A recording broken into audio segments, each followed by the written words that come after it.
The Faith I Live By, a devotional by Ellen G. White. Man, a mere mortal. Shall mortal man be more just than God? Shall a man be more pure than his Maker? Job 4:17. Man is only mortal, and while he feels himself too wise to accept Jesus, he will remain only mortal. Physical life is not eternal or immortal, for God, the life-giver, takes it again. Man has no control over his life. The Word of God nowhere teaches that the soul of man is immortal. Immortality is an attribute of God only.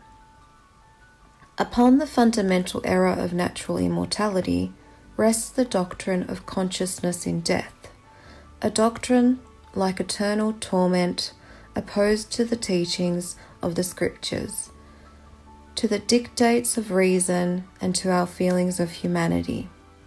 What say the Scriptures concerning these things?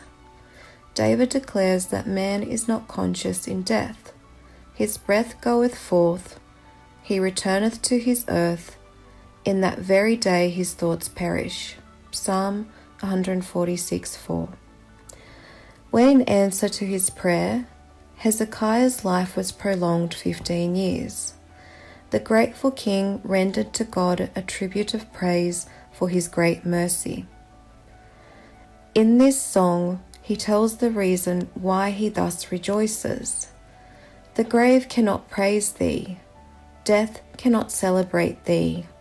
They that go down into the pit cannot hope for thy truth.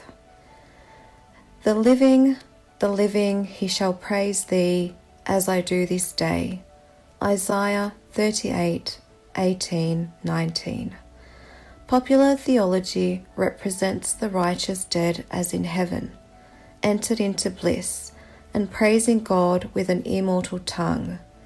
But Hezekiah could see no such glorious prospect in death. Peter, on the day of Pentecost, declared that the patriarch David is both dead and buried, and his sepulchre is with us unto this day.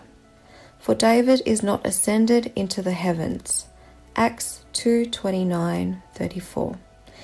The fact that David remains in the grave until the resurrection proves that the righteous do not go to heaven at death.